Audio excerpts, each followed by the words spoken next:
What's up, everyone? Welcome to episode 26 of the Bronx and Big Blue Breakdown. I'm your host, Brady Heslin, and today we're going to be breaking down the Giants hiring offensive coordinator Matt Nagy, along with some other position coaches. Also, be looking at the Yankees trading for Angel Chivilli from the Rockies, along with some other Yankees rumors. So, just a few things before we get into it. First, I want to give a shout out to my girlfriend Carly for custom making this Bronx and Big Blue Breakdown t-shirt. There's also a logo on the back, and she also made me a quarter zip. So thank you very much. Also, I want to say I'm going to be structuring it a little bit differently today, and I want to see what you guys think about it. I got a comment on last week's episode, so I'm gonna try it out and see how it goes. So I'm gonna do all the Giants stuff first, and then I'm gonna go into the Yankees stuff instead of doing like Giants, Yankees, Giants, Yankees, Giants, Yankees, like what I normally do. Just maybe if someone's just a Giants fan, they can listen to just the first part. If you're just a Yankees fan, you can skip ahead a little bit into the second half of the podcast.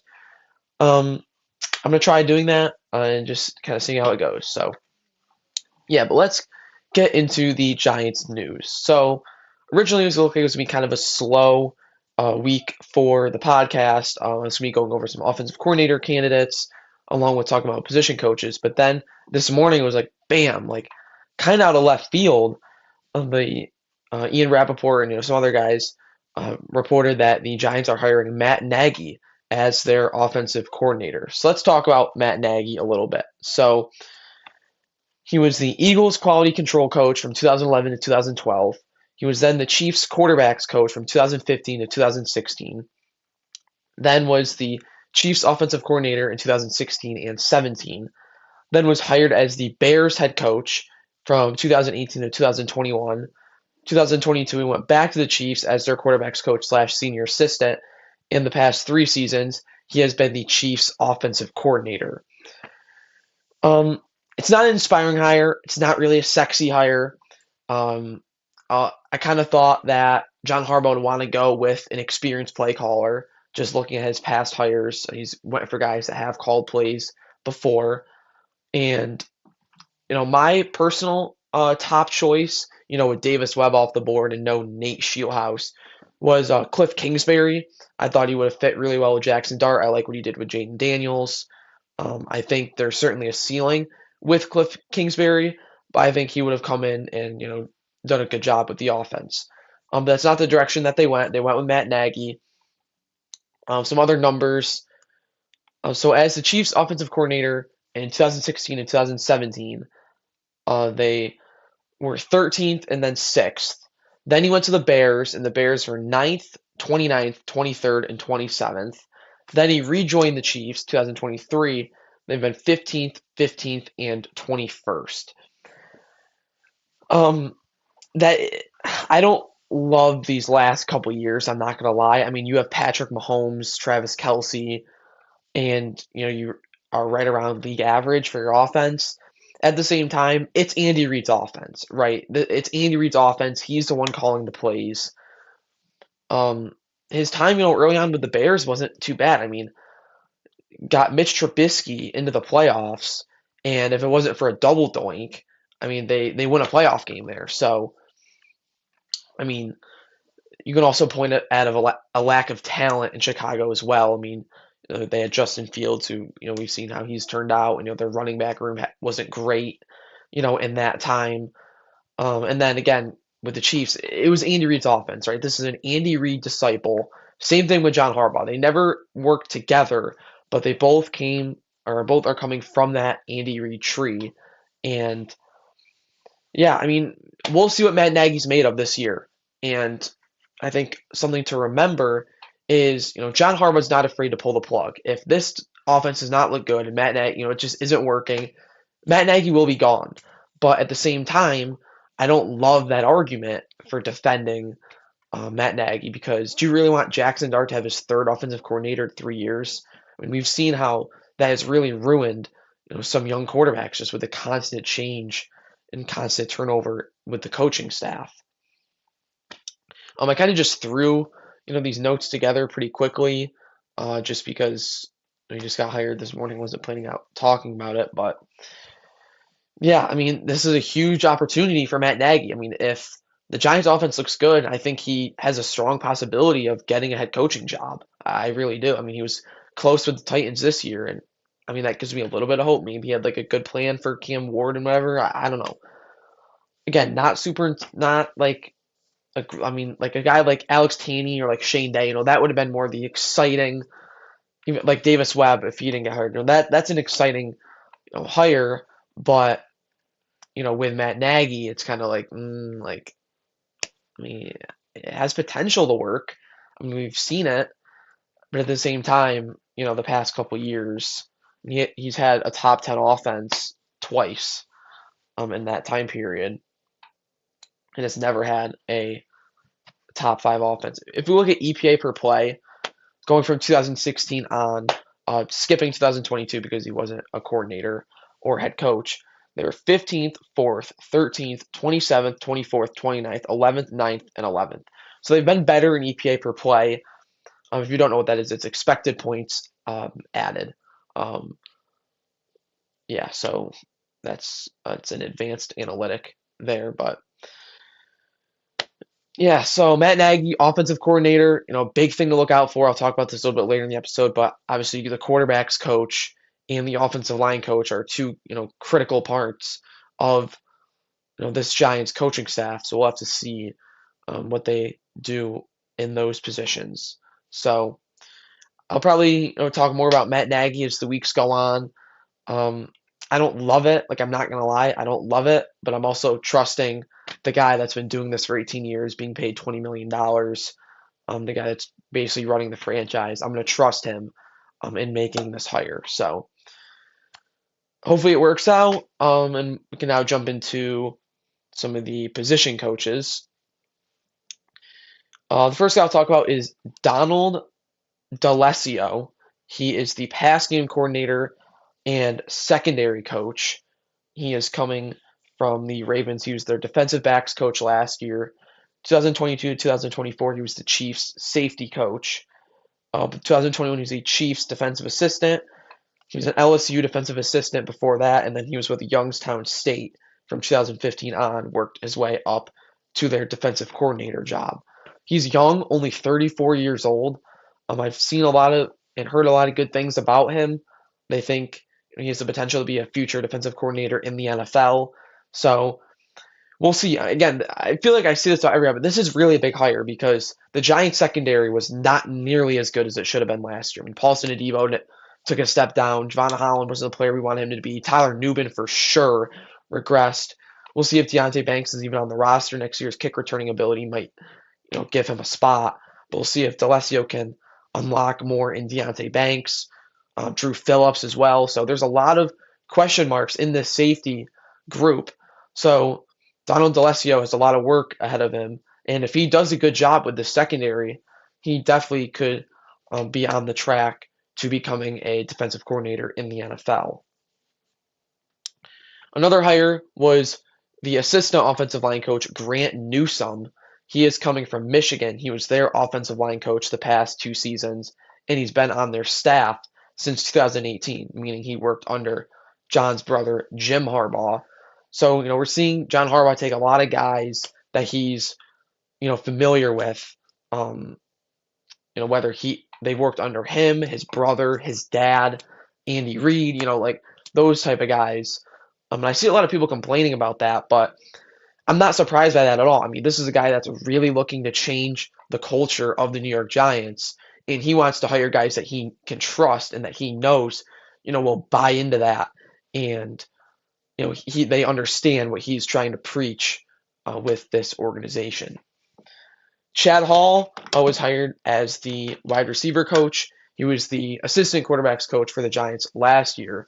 If you guys remember, he is the brother-in-law of Matthew Stafford. And if you remember those rumors from last year, a lot of people were like, oh, they hired Chad Hall because they're going to trade for Matthew Stafford and whatever.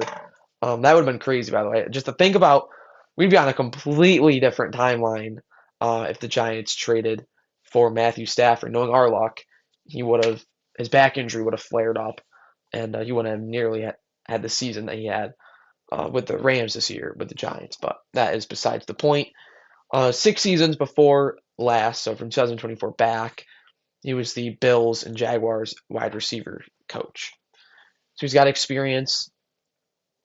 Yeah, that's all I really got there. I mean, I can't really give a ton of detail on these position coaches. And then this actually broke right before I was about to start recording that the Giants are hiring Matt Robinson as their assistant defensive line coach. He was the Ravens outside linebackers coach in 2025 and was the assistant D-line coach in 2024. So again, another guy that has worked under John Harbaugh. We'll see if he can unlock, more out of Dexter Lawrence. Obviously, he needs to have a big year next year. Darius Alexander, I'd like to see him have a jump in year two, especially in the run game. And then I'd expect them to bring in multiple defensive linemen to this group. So that is all the Giants hires. So what I'm going to do quick, I got to pull up the tweet. I am going to just share the Giants' current coaching staff because there's a lot of moving parts right now. So I want to just, update you guys once again on who the Giants have right now. So, head coach, John Harbaugh. Offensive coordinator, Matt Nagy. Defensive coordinator, Denard Wilson. Special teams coordinator, Chris Horton. On the offensive side of the ball, they have running backs coach, Willie Looks like Taggart. you're keeping track of the Giants coaching staff changes.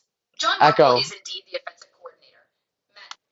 So I guess my Alexa wanted to get in on the podcast there. I'm not sure what I said that would have triggered it. But anyways, so Willie Taggart is the running backs coach, Chad Hall, wide receivers coach, Tim Kelly, tight ends coach.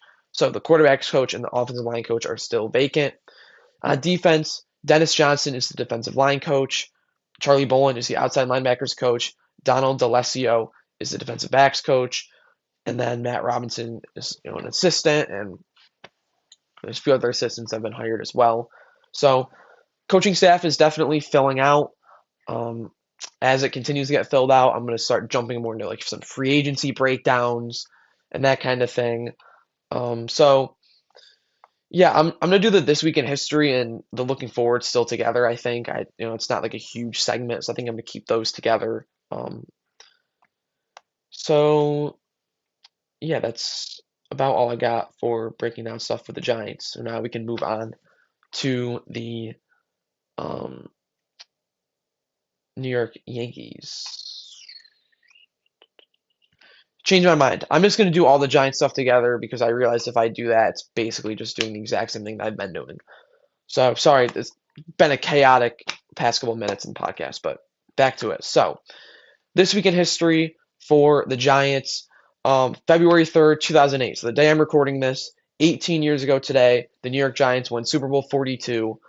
They defeated the undefeated New England Patriots 17-14. Obviously, David Tyree had his infamous helmet catch, and Eli Manning's game-winning drive capped one of the greatest upsets in NFL history. I wish I was alive for this moment. I wish I could have experienced this. I would give so much for a Giants Super Bowl. Like I just, the Yankees got to the World Series and they couldn't get it done, and like I just got that taste of like my favorite team being in a championship. And this is kind of going off topic a little bit, but just the main reason that I was upset, with the Yankees, losing the World Series. Obviously, I'm upset. My favorite team, losing the World Series, whatever. It's not necessarily that I was upset that they lost and that kind of thing. I was more upset because I know how hard it is to get there. Like I know it is so difficult to get to a championship in a sport. Football, I think it's the hardest because single elimination. If you have one bad game, you're done. In baseball, if you could lose by 30 in a game and still you could lose by 30 in 3 different games in the World Series and you still could win. But it's just so hard to get there, and just I can't wait until I can experience that with one of my favorite teams. I'm also a Knicks fan, so I'm hoping they can. They probably get the best shot, as of right now. I mean the Yankees too, but yeah, just a crazy, Super Bowl. I watch highlights from that Super Bowl all the time. I watched the Giants like intro where they talk about resiliency. I watched that a couple of days ago. That got me fired up. But hopefully John Harbaugh, Jackson Dart, and crew can get us back to the promised land. So looking forward for the Giants, just keep an eye on the quarterbacks coach, the offensive line coach. Those are the main, things we're looking out for, along with just some other assistants. The last thing I'm going to talk about, I wasn't sure if I was going to talk about it. I was thinking about talking about it at the beginning, but I'll talk about it now a little bit. If you don't know, Giants co-owner Steve Tisch was in the Epstein files, seen, sending and receiving emails from Jeffrey Epstein, talking about like scouting women. Just pathetic. I mean, it's hard to really put it into words. I mean, it's pathetic, disgraceful. Um, just don't condone that by any means. Um, I think NFL is launching an investigation into it. We'll see what ends up happening. I'm here to talk about football and baseball. I'm not looking to go into any social, political. Like I'm not looking to do that at all. No matter your views on anything, what he did is wrong, and he should be held accountable. And I just hope throughout this entire situation that the people that need to be held accountable are held accountable, and just because they're rich and have a lot of money, they don't get away. That's really all I have to say about it. The product on the field is not really going to change. Steve Tisch isn't all that involved. His name has come up more because they used his private plane to get John Harbaugh to Baltimore and to New York and whatever. But yeah, that's really all I have to say about it. I'm not trying to get into it too much. Again, I just want to talk about football and baseball. I'm not really looking to get into anything else. So that's all I have to say about that. Moving on now to the Yankees. So the Yankees acquired right-handed pitcher Angel Chivilli. I hope I'm saying Chivilli. I hope I'm saying that right. For first base prospect TJ Rumfield. So interesting fact. Chivilli is younger than Rumfield, and Chivilli's been in the majors the last 2 years. Rumfield's still in the minors. He was kind of blocked in the organization, so really didn't give up much. The numbers look terrible. I'm not going to lie. He has a career 6.18 ERA in 90 and a thirds innings with the Rockies. I mean, you got to consider it's the Rockies. They're awful. They're playing in a clear hitter's park, obviously, in Coors Field. Only 71 strikeouts in those 90 innings. But here's some good news. Throws 97. There's a 90-mile-an-hour slider and a changeup. 42.6% whiff rate. 50% ground ball rate. And he's young. Again, he's young. He's going into his age 23 season. He's a real lanky guy, 6'2", 162. So skinny guy, throws hard slider, good whiff rate, good ground ball rate. This is a Matt Blake. Put him in the Matt Blake lab and let's see what happens. I'm glad the Yankees are trying to do more to improve this bullpen, but again, they got to do more. There's rumors that they're interested in Michael Kopech, and I believe it was Nick Martinez. Go get both of them. Like, I'm not joking. Like, I've been thinking about the Yankees a lot recently because I've been missing baseball and I've been missing the nice weather. Where I'm at, it's been below 20 every day. It feels like the last 2 or 3 weeks at least. I'm just sick of the colds. I've been thinking about baseball a lot. And it's a little off topic, but I'll talk about it anyways. I've been thinking about running it back with the same roster. And I talked about it a lot last week, and I can talk about it a little bit more this week. But this is let me rephrase that. This can be a championship caliber team. They're relying heavily on Aaron Judge, which makes sense. I mean, this guy, in my opinion, is the best right-handed hitter ever in the sport, right? Obviously, you're relying on him a lot. But the rotation should be better. Getting Garrett Cole back is huge. Hopefully, he can be like Garrett Cole. Ryan Weathers also to help that rotation. And an improvement out of Schlittler and Warren and those guys. Like, that should be a really strong rotation. One of the best rotations in the league. Like, that is my expectation for the Yankees pitching rotation. But it's the bullpen, man. It's the bullpen that worries me because the bullpen was an issue last year. There's no denying that. And I understand you can improve the bullpen throughout the season. There's always bullpen arms available at the trade deadline. But I don't really want to wait until the trade deadline. Like, this is all you really need to put in perspective. Devin Williams and Luke Weaver are gone. No matter how you think about them, they were two of the Yankees' better relievers, and they have not done much to improve that spot.